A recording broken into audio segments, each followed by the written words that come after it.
Bon, les choses ne s'arrangent pas avec Kanye West et on va en parler ici. Yo tout le monde, ici c'est Chris d'Iconic et on se retrouve pour une nouvelle vidéo. Alors ça fait un petit moment que j'ai pas fait de vidéo face caméra, mais par contre je vous ai sorti pas mal d'interviews vraiment passionnantes, notamment sur le sujet de l'entrepreneuriat de différentes manières. J'espère que vous avez eu le temps d'aller les regarder. Et en ce moment j'étais surtout sur les interviews de CKO. Alors là en ce moment je suis en train d'enregistrer cette vidéo relativement tard pour moi, donc excusez-moi si je suis pas très énergique, mais il fallait absolument que je tourne cette vidéo. J'ai mes contours de fait, je sors d'un tournage de CKO, donc j'ai encore un peu le maquillage, donc le teint il est vraiment très clean. C'est le moment de tourner cette vidéo. Alors, comme je vous l'avais promis, je fais une vidéo sur Kanye West. Initialement, je ne voulais plus faire de vidéo sur le rappeur, parce que vas-y, ça me saoule, j'aime pas la direction dans laquelle il va, mais il y a tellement de choses à dire sur ses dernières prises de parole, que je pense qu'il est important en tant que média de revenir sur ses prises de parole et tenter de décrypter tout ça, parce qu'il y a beaucoup d'éléments, beaucoup de choses à dire sur son entourage et sur l'actualité. Alors pour ça, je vais me baser vraiment sur l'interview qu'il a faite récemment avec DJ Akademiks. C'est une interview d'à peu près 1 heure où il parle à peu près de tous les sujets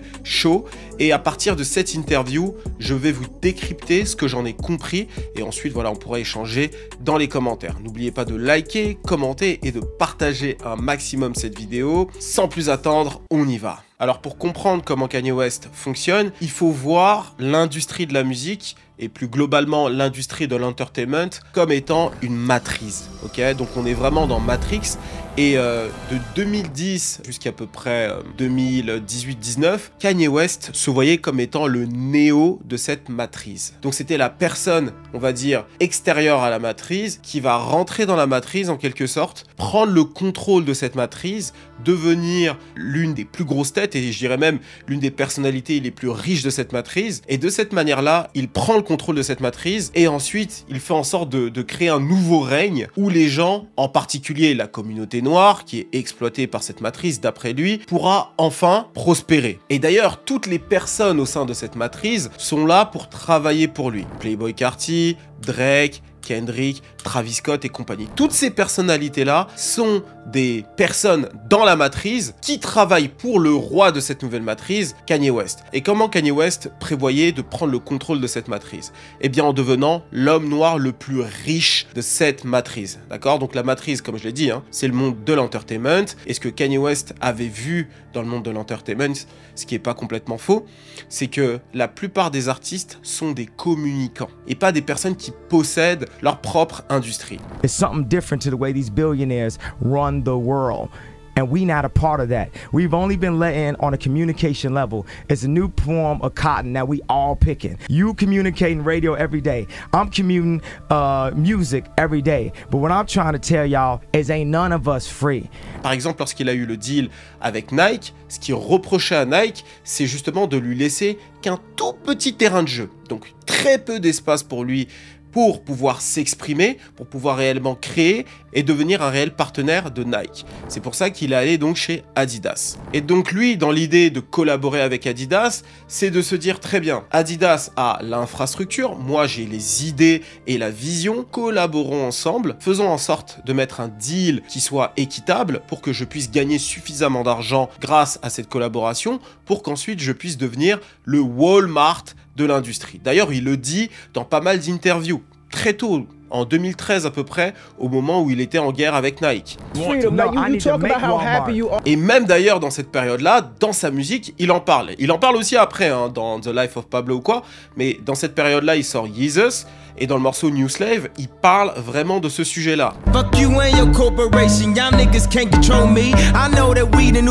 Et en fait, en quelque sorte, Kanye West, pour devenir le roi de cette matrice, eh bien, il va créer un climat de confrontation. C'est-à-dire que il est plus en bif avec les rappeurs, il est maintenant en bif avec les grands dirigeants de ce monde-là. C'est d'ailleurs pour ça que très souvent, il cite le nom de Mark Zuckerberg, François Pinault, Bernard Arnault, Elon Musk aussi. Enfin voilà, toutes ces personnalités parce que il se compare à elles, il est en compétition avec elles, et donc l'idée pour lui, c'est de devenir aussi gros, voire plus gros que ces personnalités-là. Donc les rappeurs ne sont même plus dans la discussion pour lui.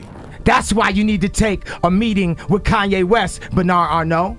When François Pinault offered me a deal last year, and then he took it away. Then he signed Alexander Wang to Balenciaga. Then he sported Christopher Kane, and I think he did something else like that.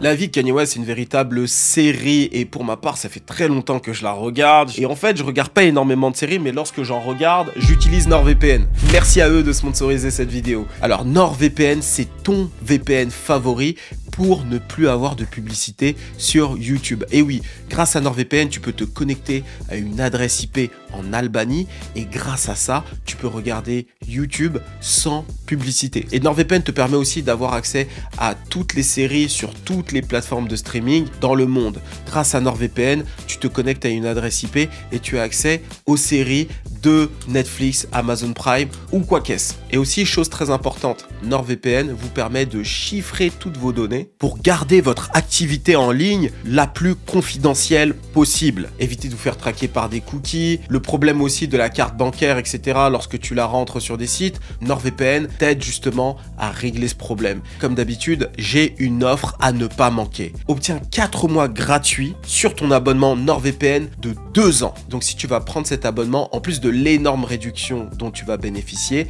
eh bien tu as 4 mois gratuits. Et d'ailleurs, c'est satisfait ou remboursé. Tu as 30 jours. C'est pas beau ça? L'offre est uniquement disponible sur le lien qui se trouve en description et sur le premier commentaire. Je te laisse aller te faire plaisir et moi je reprends cette vidéo. Et ce qui a marché pour lui, c'est de se bâtir donc dans la confrontation.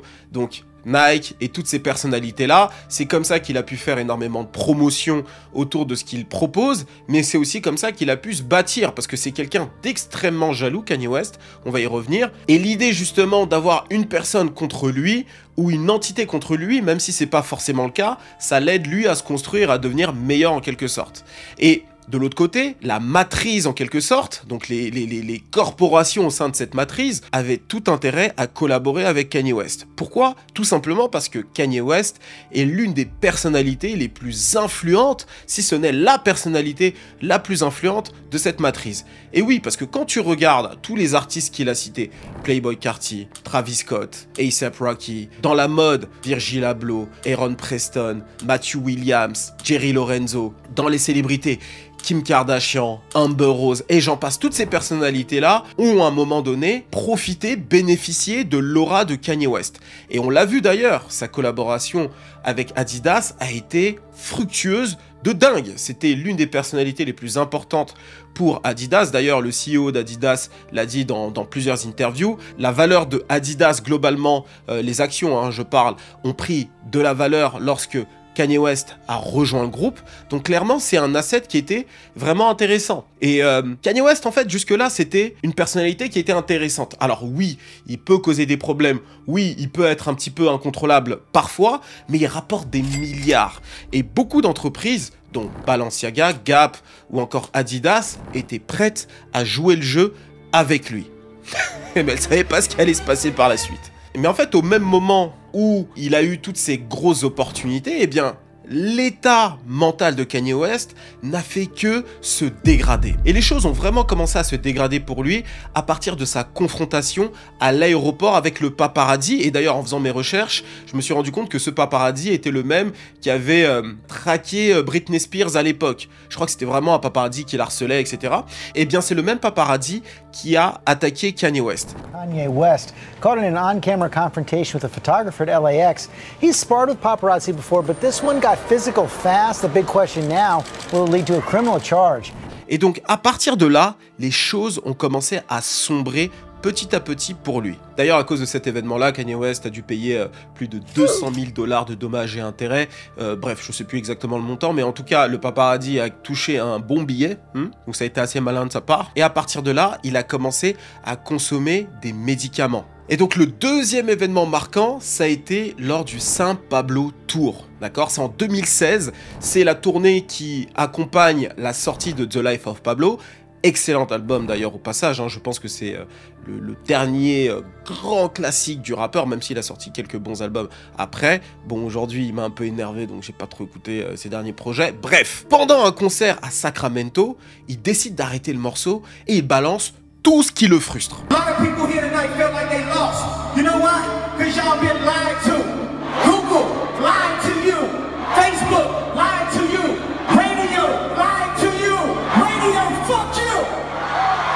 Donc, comme tu as pu l'entendre, il dit que la radio nous ment, que l'industrie nous ment, que le jeu est pipé d'avance. Il balance sur DJ Khaled. Alors, ce qui est quand même intéressant, c'est qu'à cette époque-là, il n'était pas complètement encore fou, il n'avait pas complètement sombré. Donc, même si il critiquait ses pairs, il restait très cordial et respectueux. Donc, il y a eu DJ Khaled, Drake.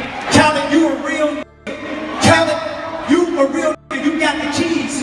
But as we learned, all the politics that niggas was doing for years. Il a aussi balancé sur Beyoncé, en disant justement que Beyoncé s'était arrangé avec les Grammy Awards pour justement gagner un titre. Beyoncé, I was hurt because I wanted to present a video called Fade. And out of respect, MTV told me, Mr. West, out of respect to you, I will let you know that Beyoncé is winning the video tonight for Formation over Hotline Bling and Famous. Et surtout, Kanye West a demandé une chose à Jay-Z, c'est de ne pas envoyer ses assassins. Alors ça, c'est resté dans les annales. Jay-Z, I know you know killers. Please don't send them at my head. Just call me. Talk to me like a man. Et d'ailleurs, dans ce même discours, il parle déjà de Matrice. This is a moment in the Matrix, bro. The vibes is back.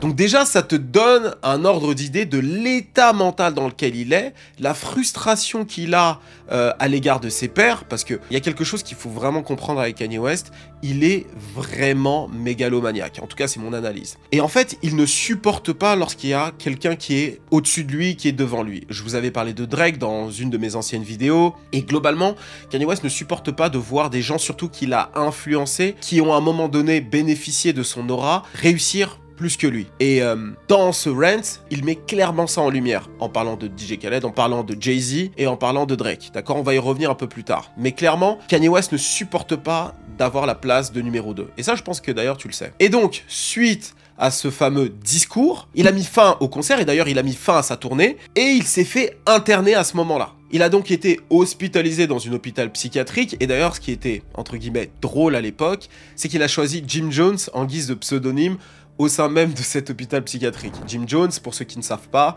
c'est un rappeur, plus particulièrement du groupe The Diplomats. Donc Dipset, un groupe que j'aime beaucoup. Et donc, d'après ce qui a été rapporté, Kanye West a souffert d'une crise psychotique. D'après ce qui a été rapporté, les personnes atteintes de crise psychotique souffrent souvent de bouffées délirantes et de confusion mentale. Donc, d'après ce qui a été rapporté, il était très fatigué, frustré, etc. Et donc, il a souffert d'une crise psychotique. Et c'est vraiment à partir de là que les choses ont commencé à mal tourner pour lui. Alors, ce qu'il explique, c'est qu'à partir de là, il est devenu beaucoup trop incontrôlable. Et c'est à partir de là qu'ils ont essayé de le contrôler avec des médicaments. Ils ont dit qu'il était bipolaire, et d'ailleurs, dans cette fameuse interview où il dit « Slavery was a choice », il en parle. So the reason why I denounced, why I dropped those tweets and everything, because I was drugged the fuck out, bro.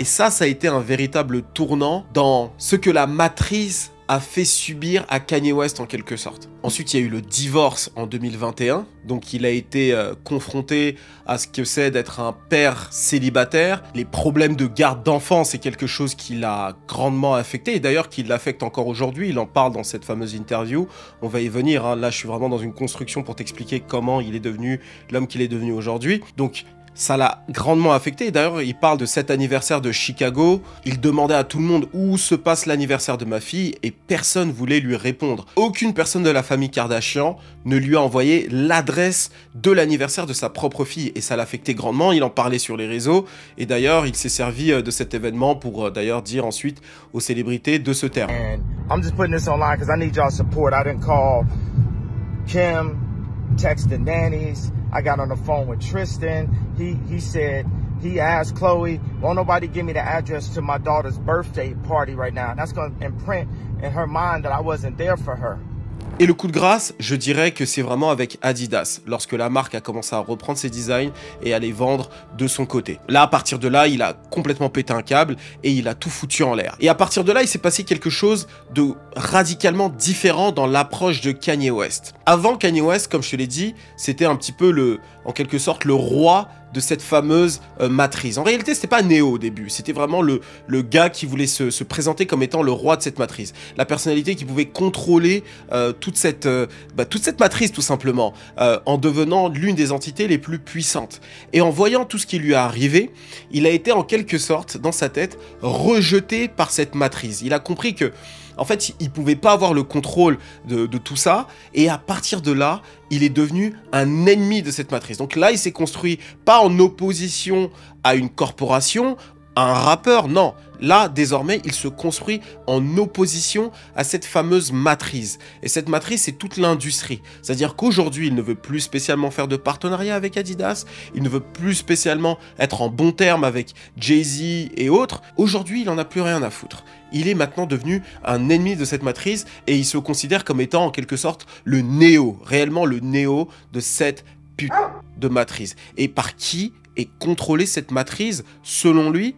Eh bien, par des blancs et par des juifs. C'est ça, voilà, c'est aussi simple que ça. Et donc, une fois que tu as compris ça, tu vas comprendre beaucoup de choses dans sa manière de faire les choses, et il l'explique relativement bien dans cette interview avec DJ Akademiks. Et donc, à partir de là, on va reprendre les grands sujets de cette interview, je vais reprendre des extraits et tenter de vous expliquer comment est-ce qu'il pense. Alors, le premier sujet, eh bien, c'est Diddy. Comme vous avez pu le voir sur les réseaux, Kanye West est devenu un fervent défenseur du boss de Bad Boy. Il dit partout Free Diddy, etc., etc. Et dans cette interview avec DJ Akademiks, il débarque avec un t-shirt Sean John. Alors, pour ceux qui ne savent pas, Sean John, c'est la marque de Diddy, une marque qu'on a tous portée. Moi-même, j'ai une tenue peau de pêche encore Sean John, et je l'ai portée la semaine dernière. Bon, j'avais besoin d'être cosy, je faisais des trucs, j'étais dans des mouvements, m'en voulez pas, d'accord? Et en plus, franchement, Sean John, à la base, c'est une marque qui est fraîche, quoi, tu vois. À la base, c'est lourd. En plus, ça est en train de faire un comeback avec la mode Y2K. Vous connaissez votre gars, il aime bien la...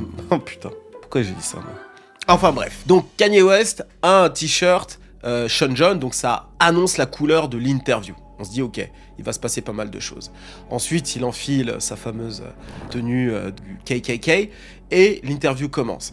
Et globalement, pour revenir à Diddy, quelle est sa relation avec Diddy sur les dernières années? Alors, au départ, pour Kanye West, Diddy est l'un des plus grands agents de cette matrice. Donc, c'est ces personnes noires qui ont du sang sur les mains, qui ont tout un tas de casseroles et qui sont du coup contrôlées par cette industrie. Et ces personnes-là sont obligées de dire certaines choses si elles ne veulent pas se faire cancel, d'accord? Et Diddy, c'était l'une de ces personnalités qui avait tendance à contredire Kanye West lorsqu'il partait en sucette, tu vois? Donc que ce soit dans des interviews ou alors sur les réseaux sociaux. Et en fait, Kanye West détestait ça. Il détestait le fait que Diddy prenne la parole dans ces moments précis pour lui dire en quelque sorte, là tu dis n'importe quoi, tes opinions politiques ne sont pas en quelque sorte valides, sachant que lorsque lui était en galère avec sa fille, eh bien il n'est pas intervenu pour l'aider à trouver l'adresse de ce fameux anniversaire. Donc de là, Kanye West lui a dit, écoute, tu te tais, t'as rien à me dire, etc. Donc vraiment pour lui c'était un agent du système. But as far as Meek Mills, Puff Daddy,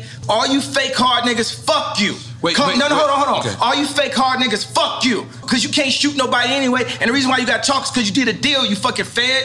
Mais tout a basculé à partir du moment où ce système, cette fameuse matrice, s'en est pris à Diddy pour l'affaire Cassie et ensuite l'affaire de sex trafficking que vous connaissez notamment grâce à ma chaîne YouTube. D'ailleurs, en mai, il est censé y avoir le procès, on en parlera ici sur cette chaîne, je pense qu'il y aura beaucoup de vidéos autour du sujet. Mais bon, on en parlera un peu plus tard de tout ça. Et d'après lui, le système s'est retourné contre Diddy parce qu'il a osé faire la guerre à Diageo. Vous savez, cette fameuse histoire avec Diageo, j'en ai parlé ici, vous avez sûrement dû en entendre parler un peu partout, mais pour ceux qui n'ont pas suivi, Diageo, c'est une grande entreprise dans les spiritueux qui possède notamment Ciroc. Et Ciroc, c'est une vodka que Diddy a popularisée grandement au début des années 2000. Et en fait, Diddy est rentré en guerre avec Diageo parce que Diageo ne voulait pas faire la promotion d'un autre alcool pour lequel Diddy faisait de la promotion, mais pour lequel Diddy gagnait plus d'argent. Et du coup, il est rentré en guerre, etc. avec eux, il les a attaqués en justice. Et quelques mois après, il y a eu l'affaire de Diddy qui est tombée.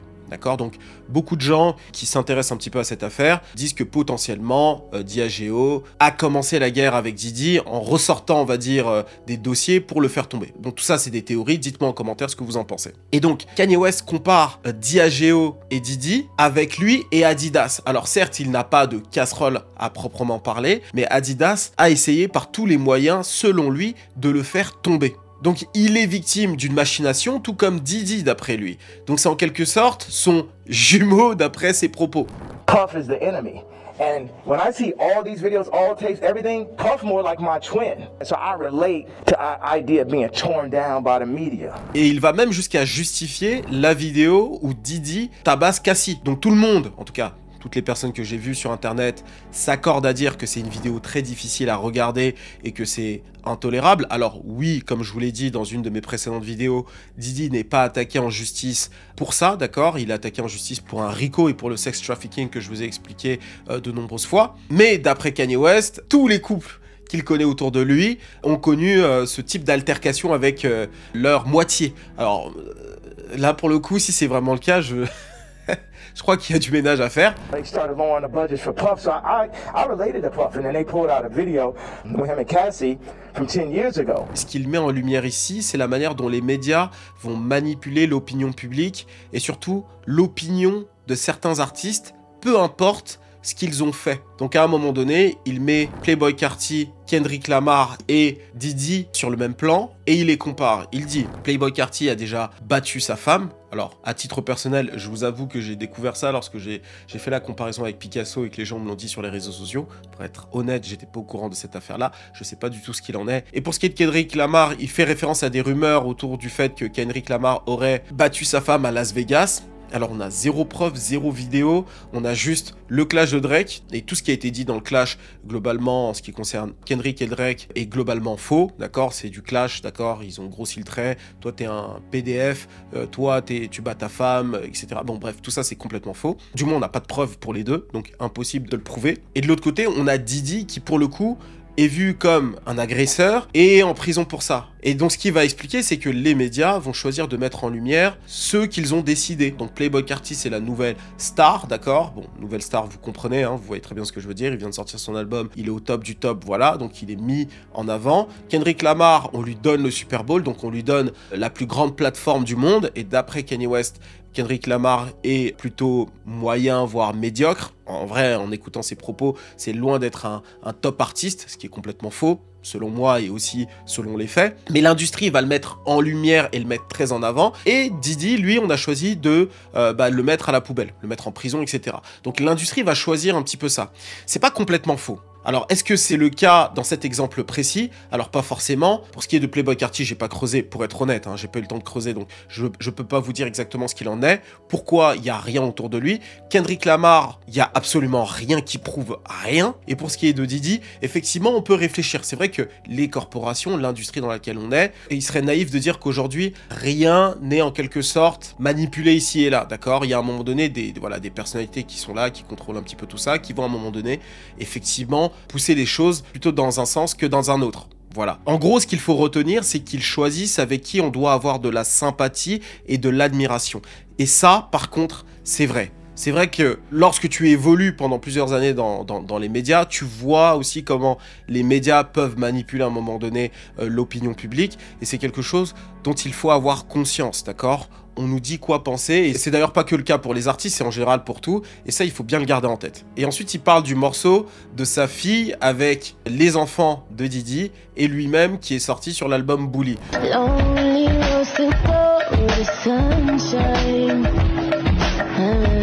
Alors j'ai pas écouté le morceau en entier, je sais pas exactement ce qu'il vaut, je vous avoue qu'il me saoule un petit peu Kanye West en ce moment, donc j'ai pas trop envie non plus de lui donner de la force et d'aller courir après tout ce qu'il sort, mais globalement voilà, il a fait un morceau avec sa fille, et il explique, et on va en parler un peu plus tard, qu'il n'a pas complètement le contrôle sur la marque personnelle de sa fille, et globalement de ses enfants, tu vois, de leur personal brand, etc., de leur likeness, il a pas complètement le contrôle là-dessus. D'ailleurs en parlant de personal branding, j'ai une chaîne où je parle énormément de personal branding, de business dans la culture, d'accord? Donc si tu es intéressé, inscris-toi sur la mailing list, j'envoie régulièrement des mails avec les nouvelles vidéos, etc. ou abonne-toi directement à la chaîne YouTube. C'est important, c'était le petit plug, voilà, histoire que tu... Voilà.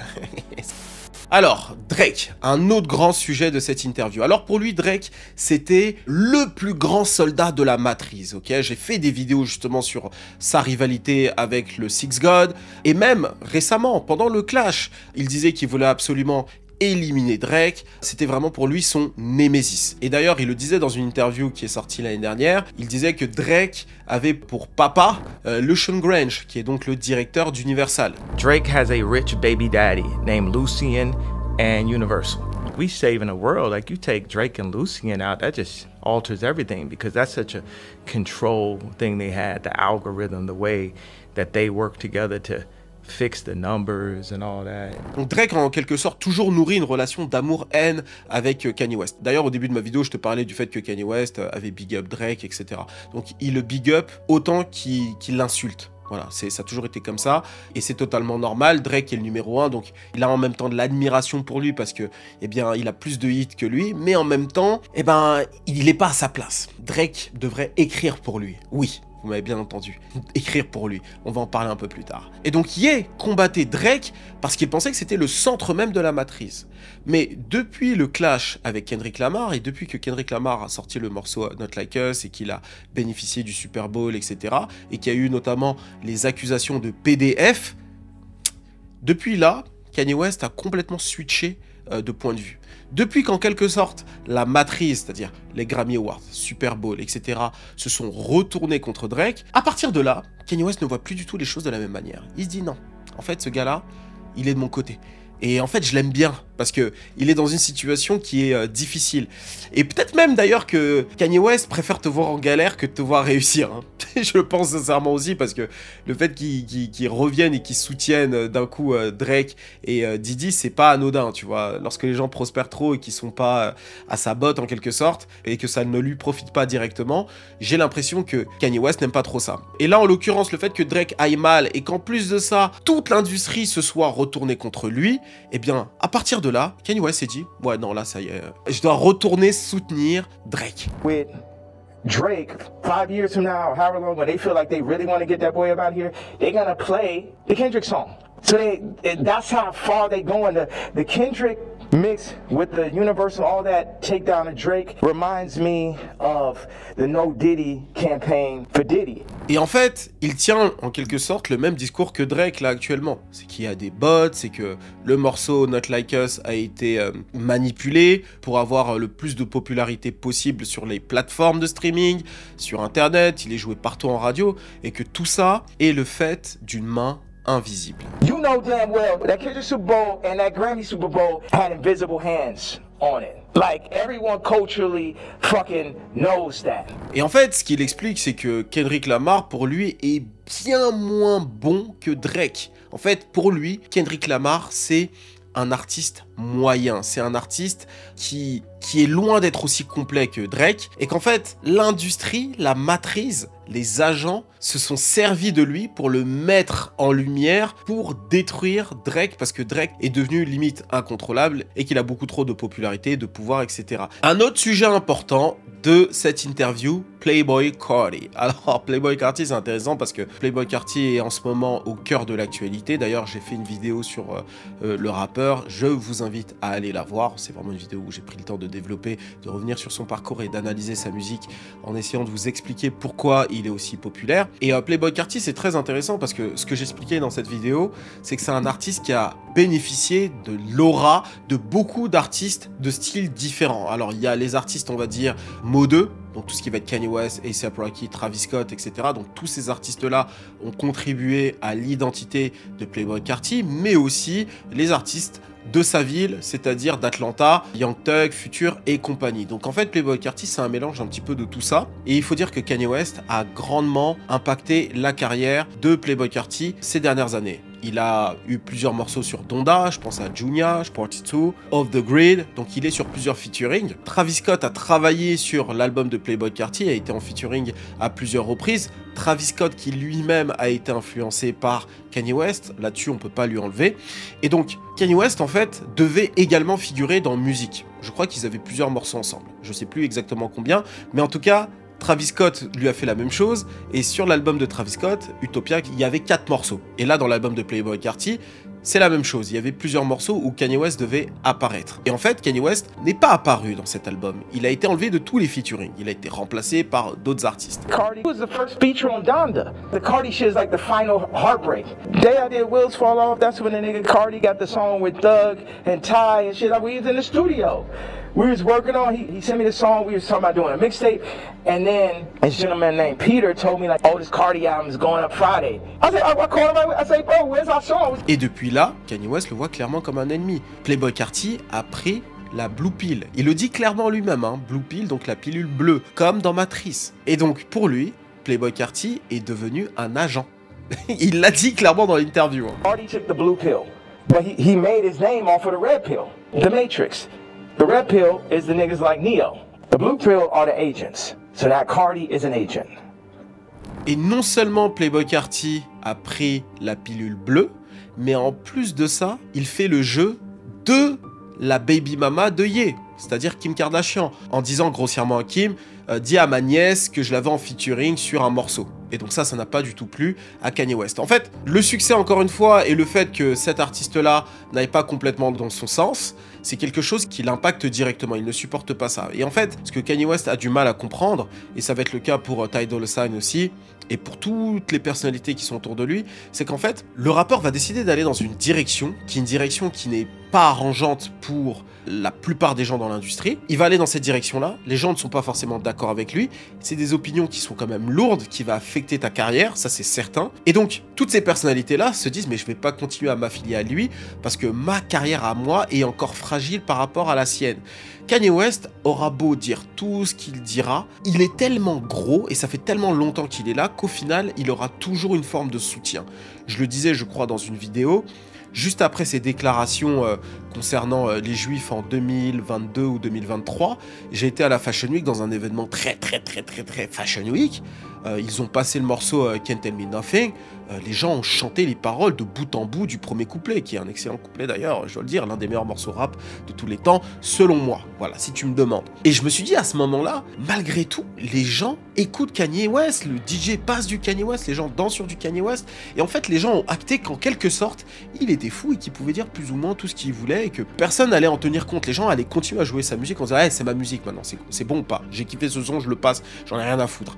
Tu vois. Donc en fait, ça c'est possible avec lui, mais ça ne l'est pas avec un Playboi Carti, ça ne l'est pas avec un Travis Scott, ça ne l'est pas avec un Virgil Abloh et avec les autres. Et donc les gens ne peuvent pas le suivre dans sa direction. Il le dit dans l'interview pourtant, il le dit, ouais, les gens ne peuvent pas me suivre anyway. Mais je comprends pas qu'ils comprennent que les gens ne puissent pas le suivre, mais qu'en même temps ils demandent cela. Tu vois, c'est assez bizarre. Enfin bref, à tout ça, Playboi Carti a répondu « Yeah, shut the fuck up ». D'ailleurs, au passage, Cassie a retweeté ça. Donc, Cassie soutient Playboi Carti qui est potentiellement un agresseur, d'accord? Donc, il faut quand même le noter. Donc, ça n'a pas un rapport direct avec les propos que je viens de tenir, mais je tenais absolument à vous en parler parce que ça m'a en quelque sorte, je dirais pas choqué, ça m'a fait rire et je voulais absolument vous le partager ici. Il y a Iggy Azalea qui est la baby mama de Playboi Carti, qui partageait récemment dans une interview que lors de sa première rencontre avec Kanye West, il lui aurait directement parlé de ses fesses et du fait qu'il se LeBron James sur elle. Ouais, direct, comme ça, il lui a dit ça, il lui a expliqué qu'il aimait bien ça, et il lui a demandé est-ce que son mec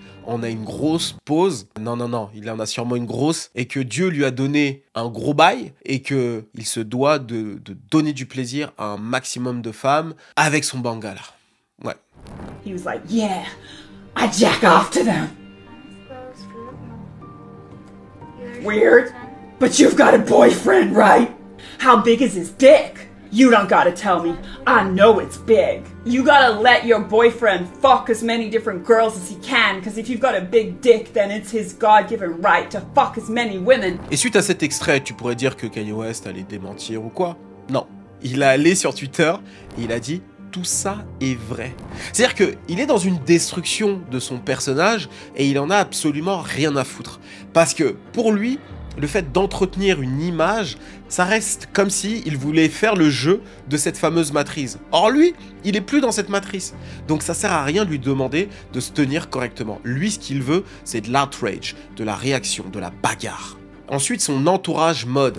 Virgil Abloh, Jerry Lorenzo, Dancy, qui est aussi son ancien manager dans la musique. Toutes ces personnes-là ne font plus partie du cercle de Kanye West. Alors, bien évidemment, Virgil Abloh, God bless, il est décédé, donc forcément il ne fait plus partie de son entourage, mais même avant qu'il décède, il n'était plus dans l'entourage de Kanye West. Et Kanye West l'a dit clairement dans des interviews qu'il était jaloux de tout ça. D'ailleurs, Kanye West est jaloux d'absolument toutes les personnalités qui sont au-dessus de lui. Il le dit en interview, il est jaloux d'elles. Toutes ces personnes devraient travailler pour lui.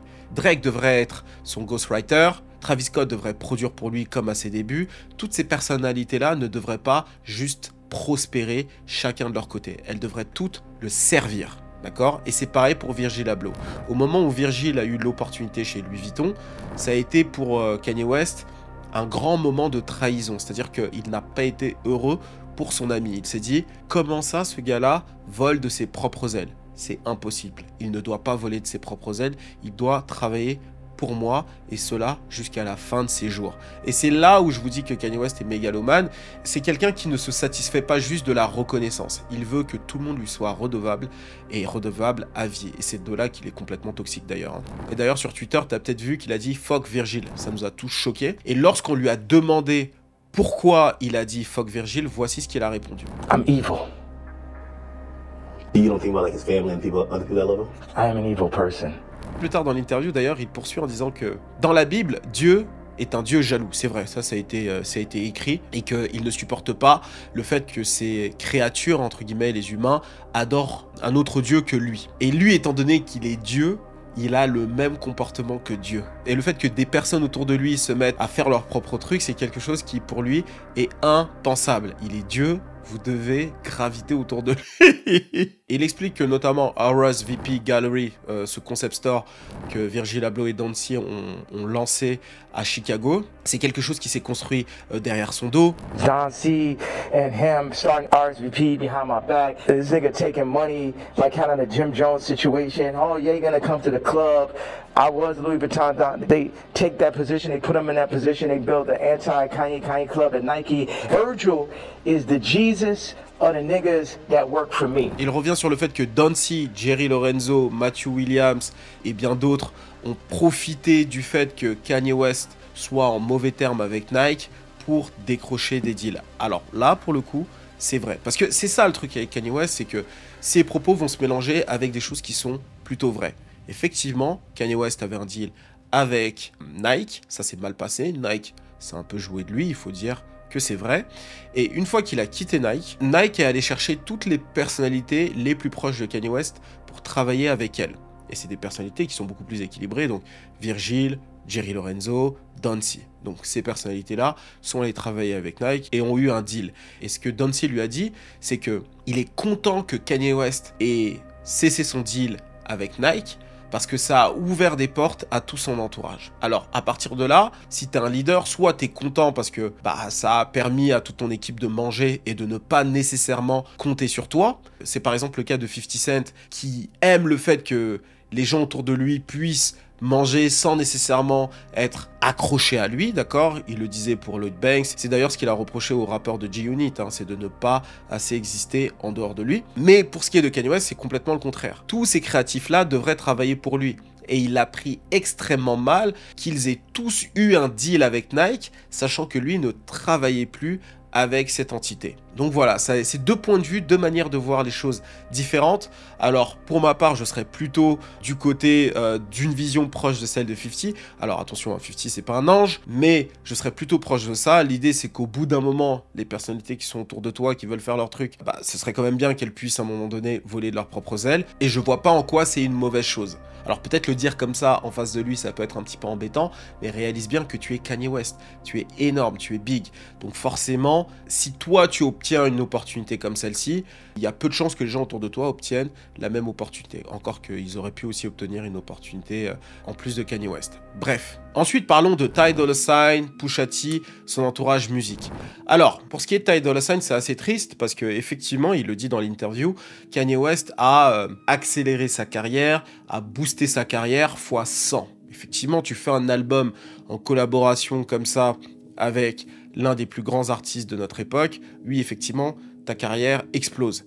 Après, c'est le problème d'un leader comme Kanye West, c'est qu'il va décider d'aller dans des directions qui vont pas forcément arranger Ty Dolla $ign. Et ce que Kanye West explique dans cette interview, c'est que suite aux propos de Kanye West, notamment sur les juifs, etc., il y a des gens de l'industrie qui sont venus voir Ty Dolla $ign en lui disant « Écoute, ton artiste Leon Thomas. Leon Thomas, c'est un artiste qui écrit, qui produit pour beaucoup de gros artistes. Ils ont dit, voilà, tu vas prendre la parole publiquement et dire que tu ne valides aucun des propos de Kanye West, d'accord? Par contre, si tu refuses de le faire, on coupe le contrat de Leon Thomas et il ne retravaillera plus jamais dans cette industrie. » Ils en avaient discuté avec Kanye West et Ty Dolla $ign était censé dire Kanye West est raciste et pas moi, ou un truc comme ça. Mais finalement, Ty Dolla $ign a décidé de dire mot pour mot ce que ces gens de l'industrie lui ont dit de dire. Alors ça, c'est les propos, encore une fois, de Kanye. Et donc, du coup, il ne collabore plus avec Ty Dolla $ign, ce qui est vraiment dommage, parce que pour le coup, c'est vraiment l'artiste qui lui a redonné, on va dire, une forme de fraîcheur dans sa musique. Et encore une fois, Kanye West reproche à Ty Dolla $ign de ne pas avoir pris parti d'une certaine manière, mais ça rejoint ce que je disais un peu plus tôt.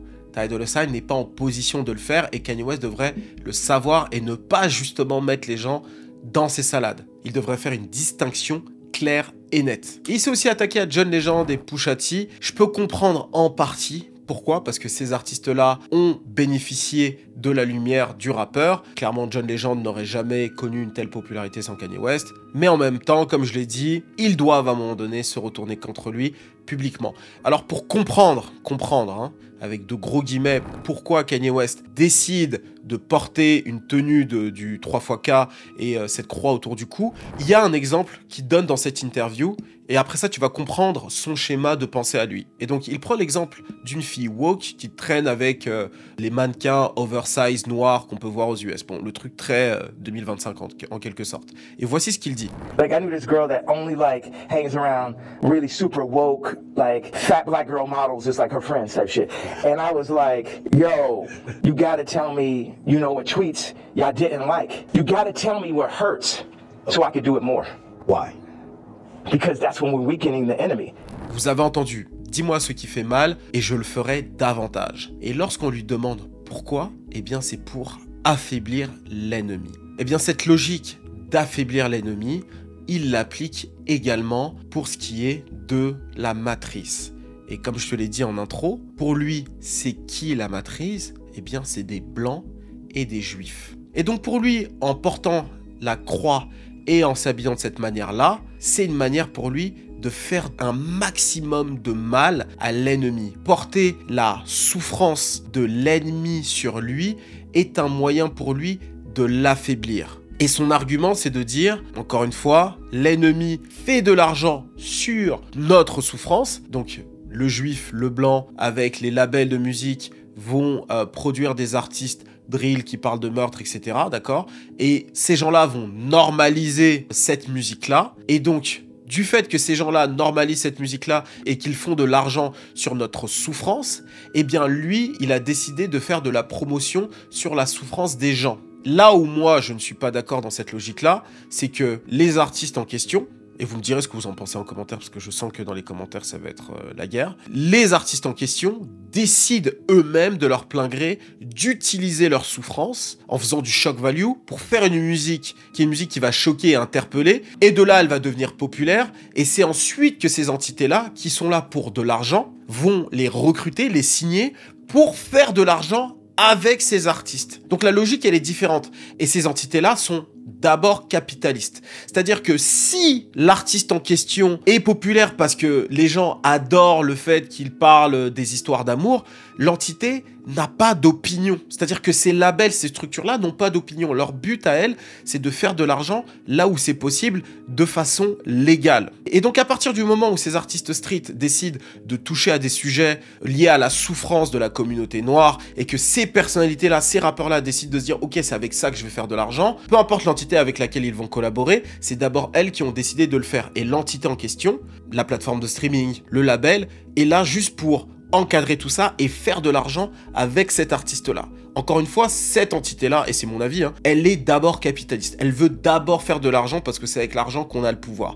Et c'est tout. l'artiste, si demain il décide de prendre la direction d'un Tyler the Creator ou d'une Taylor Swift et que c'est en allant dans cette direction-là qu'il y a le plus d'argent, eh bien l'entité va soutenir cet artiste-là. Or, dans la logique de Kanye West, l'entité fait seulement de l'argent sur notre souffrance. Alors voilà pourquoi je ne suis pas d'accord du tout avec le point de vue de Kanye West. Même s'il n'avait pas pris la croix, même si voilà, je trouve que cette logique n'a pas beaucoup de sens. Et aussi, il y a une autre thématique que je n'ai pas évoquée dans cette vidéo, mais que j'évoque régulièrement dans les vidéos de Kanye West, c'est la notion de liberté et de liberté d'expression. Donc lui, son moyen à lui de lutter contre cette matrice, c'est d'exploiter, de mettre en avant sa liberté d'expression. Donc sa liberté d'expression, ça passe par le fait de récupérer des symboles racistes pour faire parler. Donc dans sa tête, il est en combat contre toute l'industrie, contre la matrice, et on en est témoin. Donc voilà pour ce qui est de Kanye West en 2025, en ayant suivi un petit peu toutes ces sorties, les réseaux, etc. Dites-moi vous en commentaire ce que vous pensez de Kanye et globalement de ce que j'ai dit d'ailleurs en dernière partie sur les symboles racistes qu'il exploite régulièrement en ce moment. N'oubliez pas aussi de liker et de commenter un maximum cette vidéo. Elle m'a demandé beaucoup de temps et je l'enregistre relativement tard, d'accord? Donc je compte sur vous pour me soutenir un maximum autour de ça. Et surtout n'oublie pas, NordVPN obtient 4 mois gratuits sur ton abonnement de 2 ans avec le lien qui se trouve en description et en premier commentaire. Et aussi n'oublie pas, avec NordVPN tu peux avoir accès à toutes les grandes compétitions sportives, toutes les séries dans le monde entier. Donc vraiment aujourd'hui tout le monde devrait avoir un VPN et je t'en propose un avec une belle réduction en commentaire et en description. L'offre n'est pas éternelle donc prends-la dès maintenant. N'oubliez pas de me suivre sur tous les réseaux. Mon compte perso, I am Kriska, c'est un agrégateur de tout ce que je fais sur Sikeo, sur Iconic Programme, mes interviews, mes stories un petit peu dans ma life, tout ça. Et bien sûr, ici sur Iconic, donc allez me suivre là-bas. Aussi, suivez le compte Iconic, le média, Iconic Programme sur Instagram pour la partie business. Vous avez tous les liens en description. On est aussi sur TikTok, Twitter, partout. Et bien sûr sur Spotify, hein. Toutes ces vidéos-là sont postées également sur Spotify. Donc allez nous suivre également là-bas. Merci à tous. On se dit à très très vite. On repart sur un rythme encore plus vénère de vidéos. Donc restez connectés. C'était Major d'Iconic pour vous servir. Cheers!